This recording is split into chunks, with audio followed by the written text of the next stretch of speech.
에스겔서 12장 지난주에 7절까지 우리가 살펴봤죠.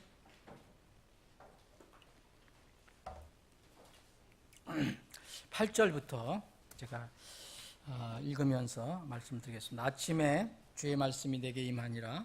이르시되 사람의 아들아, 이스라엘의 집 곧 반역하는 집이 내게 말하기를 너는 무엇을 하느냐 하지 아니하더냐. 너는 그들에게 이르기를 주 하나님이 이같이 말하노라. 이 엄중한 부담은 예루살렘의 통치자와 그들 가운데 있는 이스라엘의 온 집에 관한 것이라 하고, 또 이르기를 나는 너희의 표적이라. 내가 행한 대로 그들에게 이루어지리니 그들이 떠나가고 포로가 되어 가리라. 지난주에 이 말씀드린 것 중에서 에스겔 대언자가 이스라엘 사람들에게, 반역하고 불순종한 이스라엘 사람들에게 사람으로서 표적이 된다 말씀을 드렸습니다. 그가 행하는 것도 표적이 되고 또 그 대언자 자체도 표적이 되게 한다 말씀하셨어요. 여기 6절에 내가 너를 세워 이스라엘 집에게 표적이 되게 하였느니라. 근데 이 오늘 읽은 부분은 하나님께서 너희의 표적이 된다 얘기했습니다. 하나님께서 이렇게 어떤 표적이든 하나님께서 주신 것이라면 그것이 반드시 성취가 되어야 합니다. 하나님께서 그 말씀을 하고 계십니다. 여기 8절에 보면 너는 무엇을 하느냐 하더냐 하지 아니하더냐 이렇게 묻습니다. 그러니까 이 말로만 해서 안 됐을 때 에스겔 대언자가 이제는 실제로 실현을 했죠. 연기를 했습니다. 몸으로 앞으로 어떻게 될 것인가, 포로로 잡혀갈 그런 비참한 모습을 보여줬어요. 그러니까 이게 보여주니까 그들이 조금 관심을 갖게 된 거예요. 그래서 여기 8절에 그 얘기입니다. 그 이스라엘 집이 네게 말하기를, 네가 막 그렇게 어떤 연기를 하니까, 몸으로 그걸 보여주니까 너 무엇 하느냐라고 하지 아니하더냐, 조금 관심을 가졌다는 것을 보여주고 있습니다. 그런데 이제 하나님께서 이 에스겔이 그렇게 한 거지만 사실은 하나님께서 그들에게 표적이 되었다라고 말씀하십니다.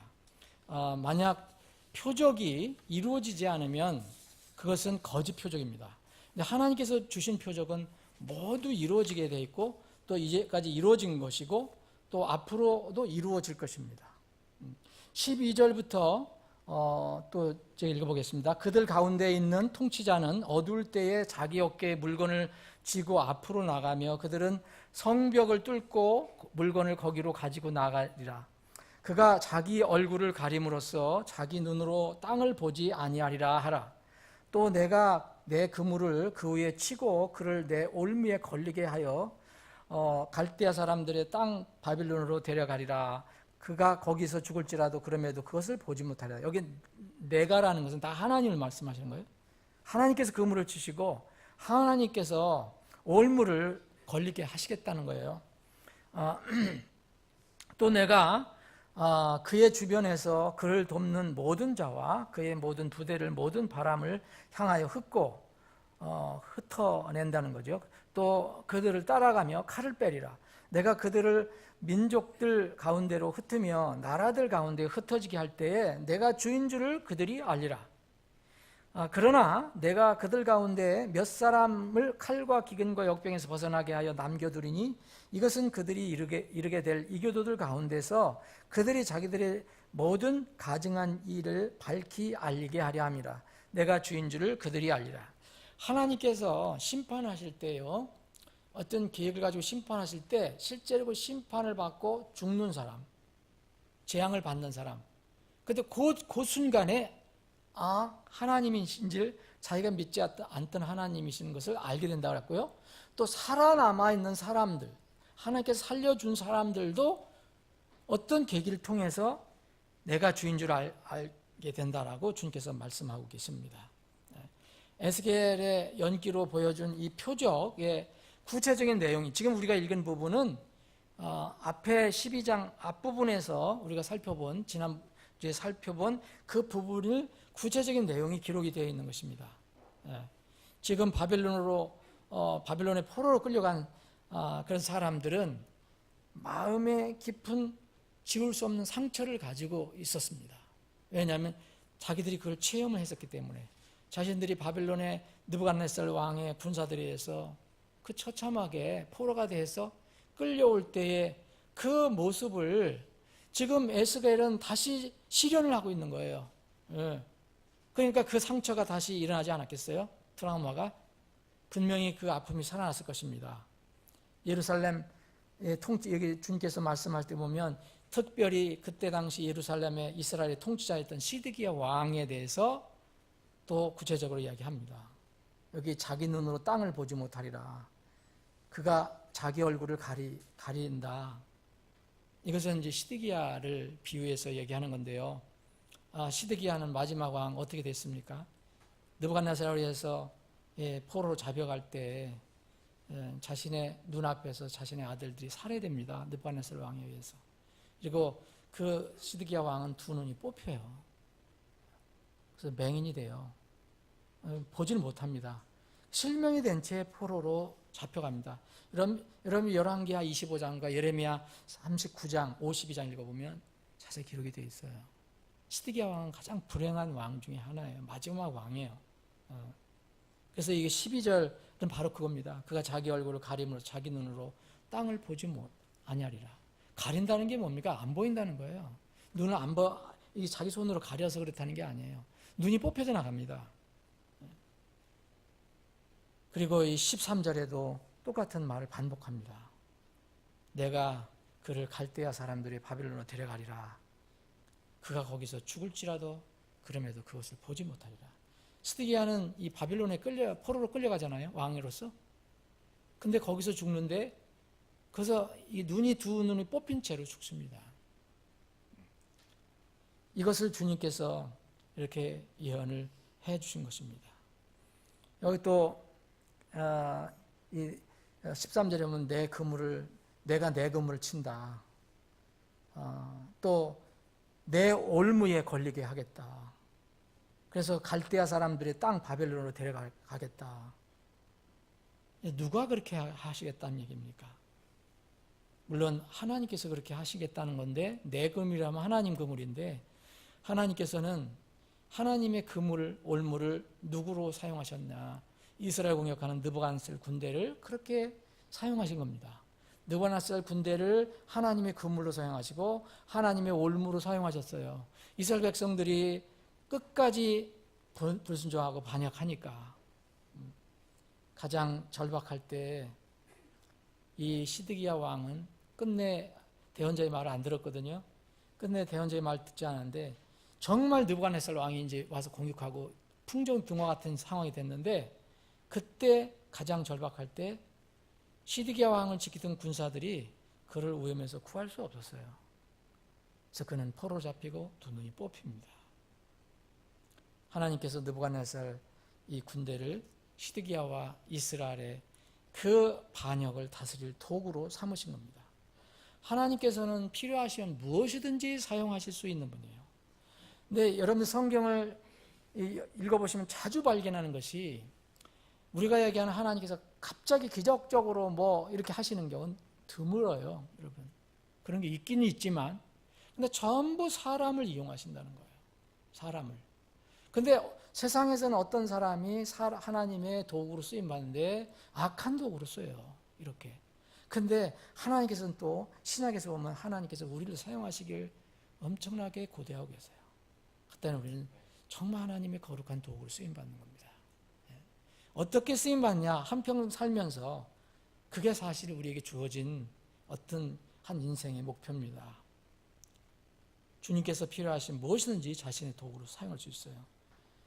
여러분, 주님께서 사용하시면 또 때로는 주님께서 허락하시면, 용인하시면 마귀가 우리를 쓸 수도 있어요. 마귀가 우리를 쓸 수도 있습니다. 그런데 누구의 쓰임을 받느냐? 그게 참 중요합니다. 이렇게 하면 결국 이제 하나님 입에서 나온 말씀대로 성취가 되잖아요. 이 민족들이 잡혀가고 모든 민족들이 흩어지게 됐어요. 그럴 때 보세요. 내가 주인 줄 그들이 알리라. 내가 주인 줄 그들이 알리라. 참 사람들이 이게 계속해서 내가 주인 줄 그들이 알리라 이 말씀을 계속해서 말씀을 드리는 거잖아요. 몇 주서부터 예수께서 계속 그 말이 나오기 때문에 이것이 하나님께서 하신 이 말씀을 잘 되돌려 보면 사람들은 참 어리석다. 뒤늦게서 깨닫는 게 참 많다는 것입니다. 이 17절부터 또 읽겠습니다. 주의 말씀이 또 내게 임하니라. 이르시되 사람의 아들아 떨면서 네 빵을 먹고 벌벌 떨며 근심하면서 네 물을 마시고 그 땅의 백성에게 이르기를 주 하나님이 예루살렘 거주민들과 이스라엘 땅에 대하여 이같이 말하노라. 그들이 근심하면서 자기들의 빵을 먹고 놀라며 자기들의 물을 마시리니 이것은 그녀의 땅에 거하는 모든 자들의 폭력으로 인하여 그 땅이 황폐하게 되어 그 안에 모든 것이 그치게 하려 함이라. 사람이 거주하는 도시들이 황폐하게 되고 그 땅이 황폐하게 되리니 내가 주인 줄을 너희가 알리라 하라. 예, 주님께서 이스라엘에 이제 임박한 그런 공포 속에서 무슨 재앙이 그들에게 떨어질지 모르기 때문에 그들이 어떤 상태가 될 것이라는 것을 알려주고 있습니다. 떨면서 대언자 에스겔도 떨면서 내 빵을 먹으라고 얘기했어요. 이게 실현을 해줘야 되니까요. 그래서 떨면서 내 빵을 먹고 벌벌 떨며 근심하면서 내 물을 마시라고 얘기했습니다. 사람의 아들아 내 빵을 떨면서 내 빵을 먹고 벌벌 떨면서 근심하면서 내 물을 마시라. 이건 뭐냐면 19절에 보면 이들이 이렇게 할 것이기 때문입니다. 이렇게 보여줬습니다. 정말 이들은 불순종했지만 이 상황이 임했을 때는 엄청나게 놀라고 두려워서 떨었습니다.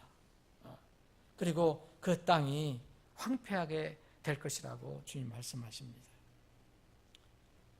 이스라엘이나 그 어느 민족이나 지금 이 시대의 사람들도 주 하나님께서 이 세상의 모든 것을 주장하신 분이라는 것을 삶 속에서 부정하며 살아가는 경우가 참 많아요. 참으로 슬픈 겁니다. 왜 슬프냐면 사람들이 영원히 못 깨닫는 게 아니거든요. 마지막에는 꼭 깨닫습니다. 여러분. 이 지상에서도 깨닫고 나중에 주님 앞에서도 깨닫습니다. 주님 앞에 설 때 마지막 심판 때 그렇게 하나님을 대적하고 조롱하게 했던 사람들 한 사람도 그때까지 이렇게 못합니다. 그때는 다 엎드리게 되어 있습니다. 그때는 주인 줄 알게 될 겁니다. 그런데 늦은 것뿐입니다. 그들에게는. 너무 늦은 것뿐이에요. 21절부터 읽겠습니다. 주의 말씀이 내게 임하니라. 이르시되 사람의 아들아 이스라엘 땅에서 너희에게 있는 그 속담 곧 날들이 연기되고 모든 환상 계시가 이루어지지 아니한다 하는 속담이 무엇이냐. 이 속담이라는 것은 어떤 그들 사이에 돌아다니는 루머라고 생각하시면 돼요. 이스라엘 백성 사이에. 그러므로 그들에게 이르기를 주 하나님이 이같이 말하노나 내가 이 속담을 이 루머를 그치게 하리니 그들이 다시는 이스라엘에서 그것을 속담으로 사용하지 못하리라 하라. 또 그들에게 이르기를 날들이 가까우며 모든 환상 계시 결과도 그러하니 이는 헛된 환상 계시나 아첨하는 점술이 다시는 이스라엘 집에 있지 아니할 것이기 때문이라 하라. 자, 지금 이스라엘 백성 사이에 이게 하나님의 심판이 되어는 됐는데 이게 날들이 연기될 거야. 에? 그런 환상 계시는 지금 당장 이루어지지 아니할 거야 라는 그 말들이 속담들이 이스라엘 백성 사이에 이렇게 퍼져 있다는 것입니다. 근데 내가 그것을 끝내겠다. 그런 속담이 돌아다니지 못하게 하겠다라고 말씀하십니다. 무슨 말씀입니까? 대언을 그대로 성취하겠다. 25절 나는 주니라 내가 말하니 내가 할 말이 이루어질 것이요 다시는 그것이 연기되지 아니라 하리라. 자, 이스라엘 백성은 뭐라 했습니까? 거짓 대언자들하고 이스라엘 백성들은 거짓 대언자들은 아니야. 그 날들 연기될 거야. 오래오래 뒤로 더 연기될 거야. 그렇게 이야기한 거거든요. 그런데 하나님은 다시는 그것이 연기되지 아니하리라. 다시는 연기되지 않는다는 것은 제가 믿기로는 다시는 내가 너희들 위해서 긍휼히 여겨 주셔서 한두 번 기회를 이렇게 주었지만 이제는 아니다. 이제는 연기되지 아니하리라. 이런 말씀일 것 같습니다. 오 반역하는 집이여, 너희의 날들에 내가 그 말을 하고 그것을 이행하리라. 그러면 너희 날들이라는 것은 너희들이 살아있는 생전이라는 뜻이에요. 근데 이들은 거짓 대언자들이 뭐라냐, 우리 세대에는 일이 안 일어난다, 먼 세대에 일어날 것이다 라고 얘기를 했거든요.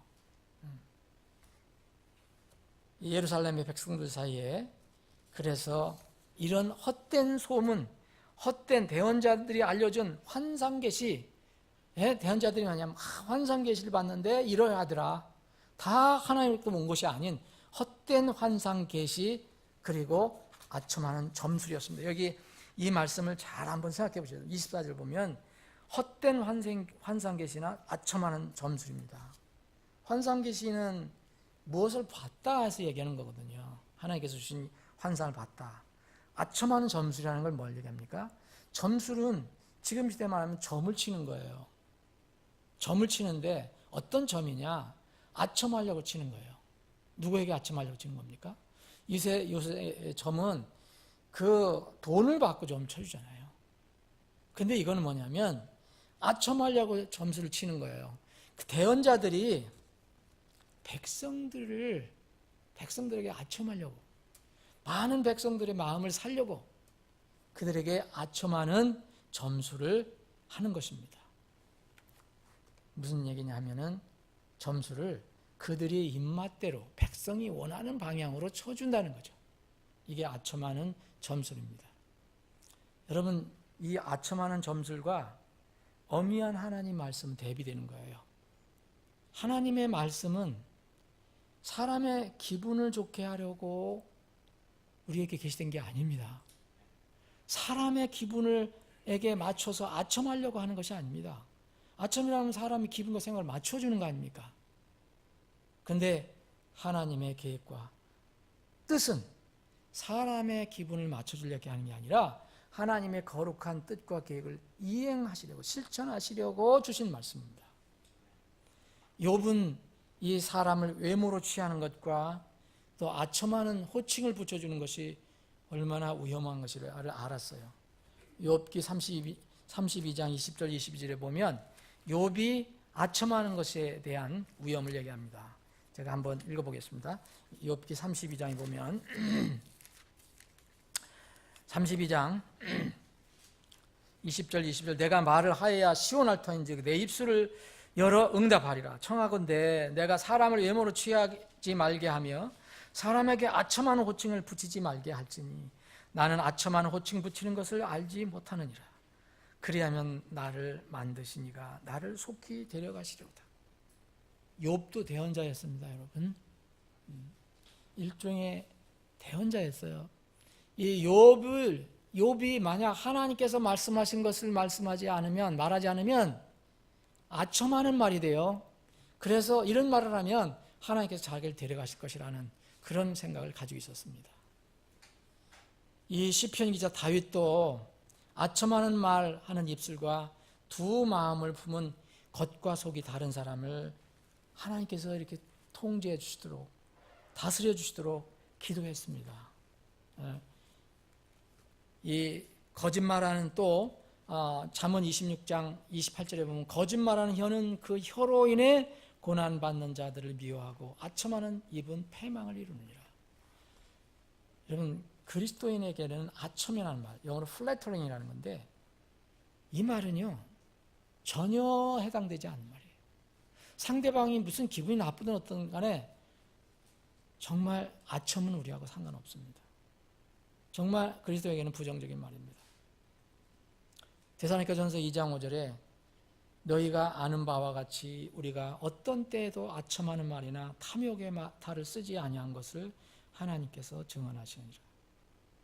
바울 사도 팀은 어떤 경우도 사람들 비유를 맞추려고 아첨하는 말을 쓰지 않았다고 고백을 합니다.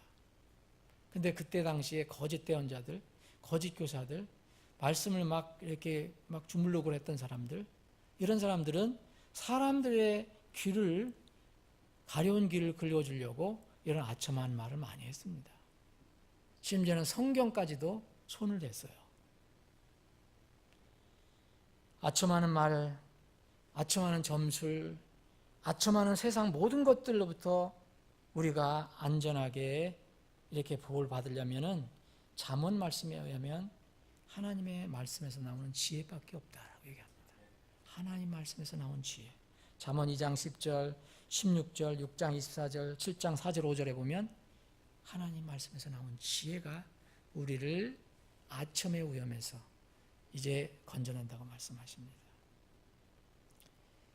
여러분, 우리가 다른 사람에게 기분 좋게 하려고 이렇게 정말 그 사람 비율을 맞춰서 해줄 때가 있어요.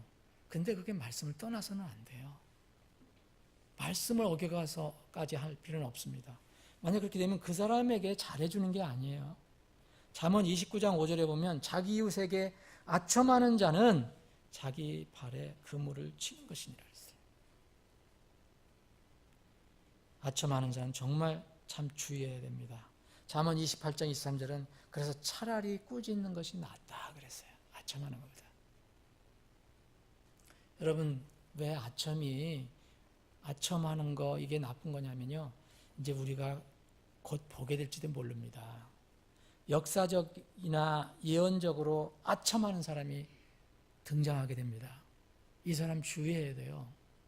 사람들 마음을 사는 인기 있는 말을 많이 하는 사람도 주의해야 돼요. 정치인도 굉장히 주의해야 되고, 특히 말씀을 전하는 사역자 정말 주의해야 돼요. 여러분들에게 기분 나쁜 말이 된다고 말씀을 할 때 저 말이 나 기분 나빠 해도 그 말씀이 하나님 말씀이라면 여러분들 그 말씀을 전하는 사람을 이렇게 미워해서는 안 됩니다.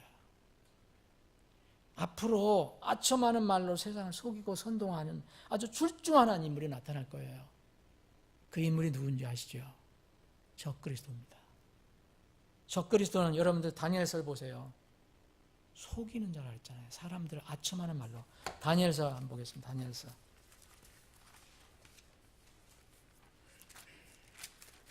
다니엘서 11장. 여기 11장에 보면 대부분 여기 적그리스도에 관해서 이야기하고 있어요. 21절 보면 또 그의 영토에서 한 비천한 사람이, 비천하다라고 차라리 이거는 야비한 사람이에요. 야비한 사람. 예? 사람이 일어나리니 그들이 그 왕국의 손귀를 그에게 주지 아니하리라. 그러나 그가 처음에는 이 사람이 나타났는데 이 사람들이 그를 처음에 알아주지 않았다는 거죠. 그러나 그가 평화로이 들어와서 아첨하는 말로 그 왕국을 얻을 것이다. 어떻게 알았어요? 나중에 그 왕국을 접수하느냐면 정말 평화의 왕으로 가장해갖고 나중에 아첨하는 말, 속이는 말로 그 왕국을 접수해요. 적그리스도는 처음에 그렇게 나타날 거예요, 여러분. 예, 갑자기 어떤 적그리스도가 놀라운 능력을 발휘해갖고 갑자기 나타나는 게 아니라 처음에는 이런 인물이 정말 평화를 가정한 인물이 나타나서 그 왕국을 얻게 될 것입니다. 이 23절, 그와 동맹을 맺은 후에 그가 속임수를 행하리니, 아첨하는 말이나 속임수나 다 같은 거예요. 이는 그가 올라와서 소수의 백성으로 강하게 될 것이기 때문이라. 그가 평화로이 들어가서 그 지방의 가장 기름진 곳에 이르며 자기 조상들과 조상들의 조상들이 행하지 아니한 일을 행하고 또 탈취물과 노량물과 재물을 그들에게 흩어주며 참으로 자기의 계략을 미리 세우고 요새들을 치되 한때 동안 치리라. 여러분, 이 사람이 계속하는 게 뭐냐면, 여러분 32절 보세요. 또 그가 그 언약을 대적하려고 사악하게 행하는 자들을 아첨한 말로 부패시킬 터이니. 또 34절, 이제 그들이 넘어질 때에 적은 도움으로 도움을 받을 터이나 많은 사람이 아첨하는 말로 그들에게 붙으리라. 이 사람의 마지막의 특징은 바로 이겁니다. 거짓말, 아첨하는 말. 아첨하는 말은 사실 거짓말 아닙니까?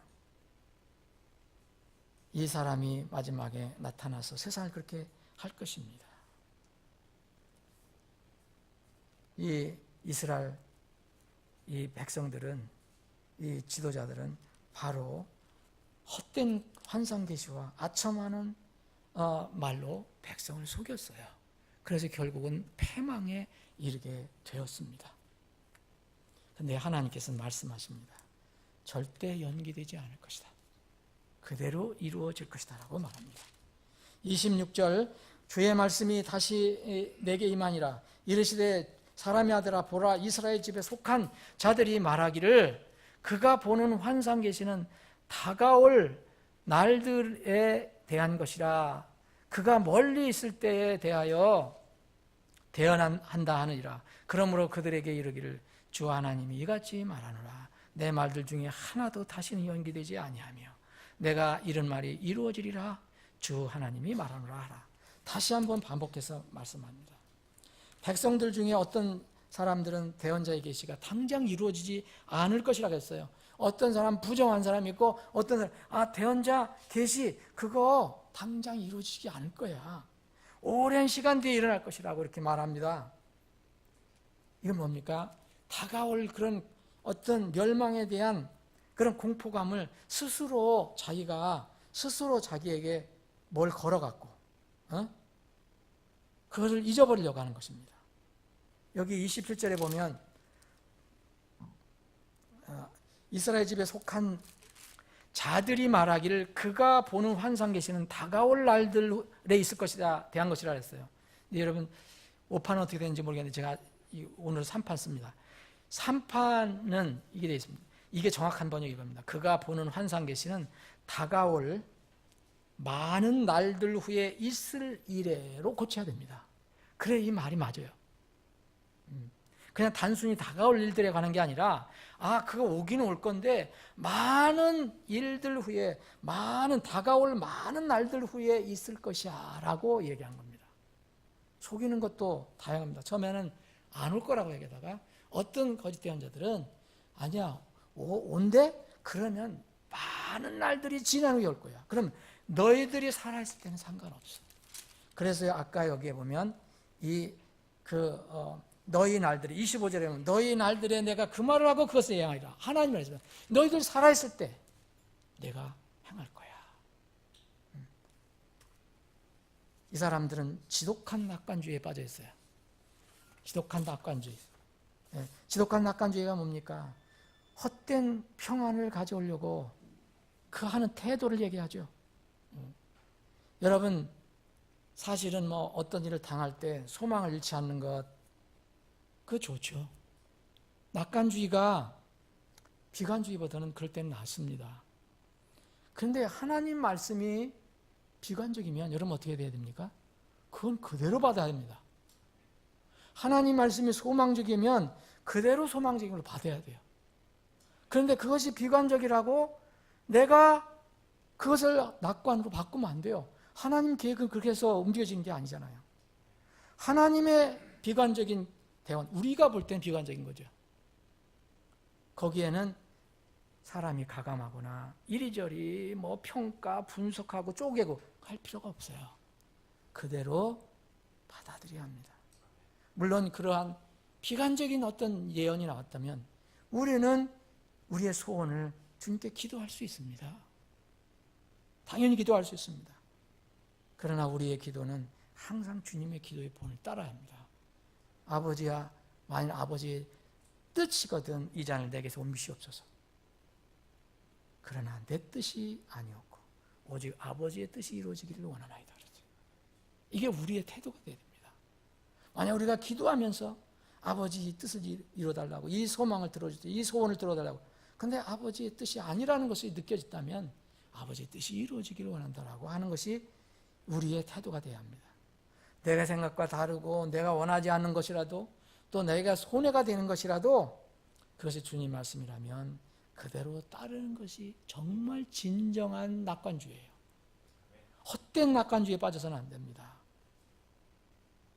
속히 주님의 말씀에 엎드려서 순종하는 것이 지혜로운 행동이지 하나님께서 거룩한 심판을 결정을 하셨는데 체면을 걸듯 아마 없을 거야 그렇게 한다고 그 심판이 이루어지지 않습니까?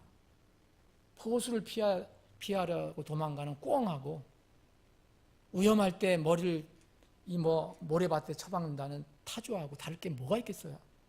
자기 눈에 안 보인다고 그게 이루어지지 않는 게 아니잖아요.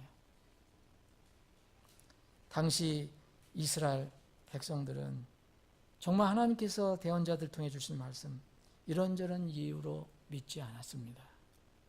지금 이 시대에도 많은 사람들은 그들과 같은 태도를 가지고 있어요. 지금 세상 사람들은 예를 들어 주님의 재림 잘 믿지 않습니다.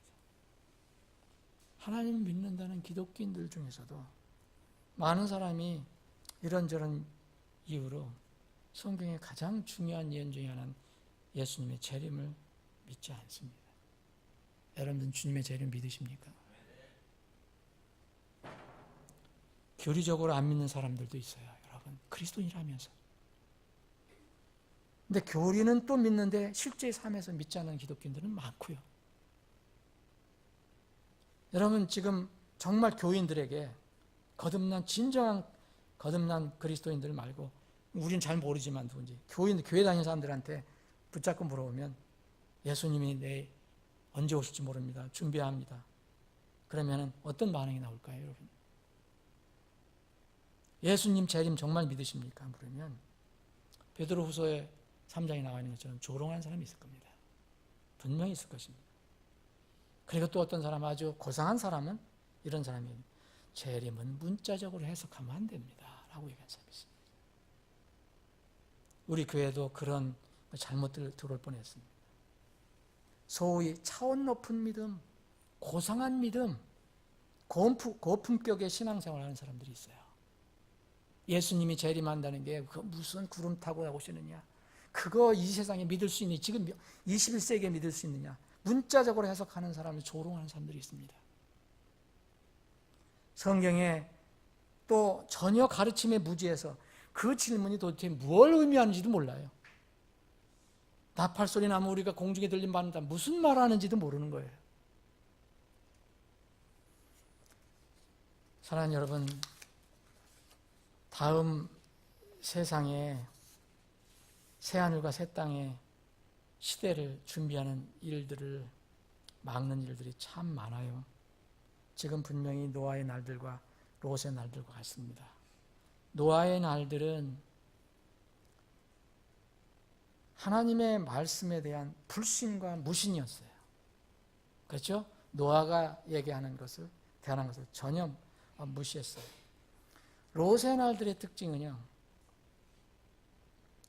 사람들이 자기의 육신의 쾌락을 추구하는 것 제1의 목표예요. 자기 즐거움을 추구하는 게 이기적인 생각이 제일 으뜸이에요. 그래서 동성애와 같은 성적인 죄가 관영하고 육신의 쾌락을 따르고 하나님을 무시하는 일, 이게 바로 롯의 시대였습니다. 노아의 시대는 물로 멸망받았고 롯의 시대는 유황과 불로 멸망을 받았습니다. 지금 우리가 사는 이 시대는 정말 노아의 시대와 같아요. 여러분, 사람들의 불신하는 상태, 그리고 정치인이나 지도자나 교계 지도자들까지도 이 롯의 시대와 같은 그런 일들을 지금 하고 있어요. 뭐가 다를 게 있습니까? 어떤 교회나 어떤 그 목회자들은 지금 동성애를 지지하고, 뭐가 다를 게 있어요, 지금? 이건 전 세계적인 현상입니다. 여러분, 노아 시대는 노아만 외롭게 대언자 역할을 했어요. 롯 시대에는요, 뭐가 특징입니까? 롯 시대에는 아브라함이 비춰지는 게 아니에요. 롯이 비춰집니다. 롯은 뭡니까? 당연히 세상과 분리되어 살아야 할 사람인데, 거듭난 사람인데, 오히려 세상과 동화된 생활을 한 사람으로 성경은 부각시키고 있어요. 우리가 앞으로 롯의 시대 그리고 노아의 시대에 산다고 그랬는데, 예수님이 노아의 시대와 같다 그랬고 롯의 시대와 그랬는데, 그러면 우리는요 노아의 시대에 갔다면 우리는 노아처럼 이렇게 세상과 분리돼서 주님과 같이 가는 사람, 외롭고 힘들고 세상이 손가락질해도 그런 사람이 돼야 한다는 거죠. 또 롯의 시대의 교훈은 뭐냐면 그런 사람이 돼서는 절대 안 된다는 것을 얘기해 주고 있습니다. 진실로 우리는 볼 수 있는 눈과 들을 수 있는 귀를 갖기를 정말 간절히 소망합니다. 세상 사람들이 우리를 개독교인이 우리가 믿는 개독교라고 해도 우리가 신경 쓸 거 없습니다. 우리 주님만 믿고 우리 눈을 늘 영적으로 열어놓고 이 시대의 여러 가지 징조들을 눈으로 보아서 깨달을 수 있으면 됩니다. 마지막 때에 관해 주신 수많은 주님의 말씀을 들을 수 있는 귀가 열리고 그래서 주위에서 잘 듣고 정말 이 노아와 같은 그리고 자기 조카 롯과 분리된 아브라함과 같은 이런 준비하는 신앙을 갖기를 소망합니다.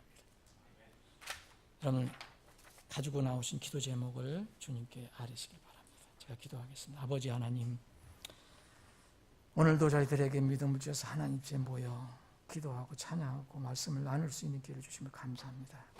우리가 지금 예배하는 것은, 경배하는 것은 세상의 그 어느 것도 아니고 저 자신도 아니고 오직 우리를 구원하신 우리 주 예수 그리스도 주 하나님이십니다. 아버지 하나님, 우리의 기도를 들으시고 우리의 경배를 받아주시기를 원합니다. 우리가 속한 이 나라 이 민족을 마지막 때까지도 꼭 붙들어 주시고 긍휼히 여겨 주시기를 원합니다. 많은 사람들이 국가의 미래에 대해서 참으로 불안해하고 안타까워하지만 이 우주 만물을 지으시고 지금도 운행하시는 주님께서 우리나라 이 민족의 운명도 지고 계심을 믿고 두려운 마음으로 하나님 앞에 늘 엎드려 기도합니다. 간과 웃기는 이 나라 이 민족을 하나님을 두려워하지 않는 사람들의 손에 맡기지 마시옵소서. 이 나라 이 민족을 하나님을 무시하는 사람들의 손에 맡기지 마시옵소서.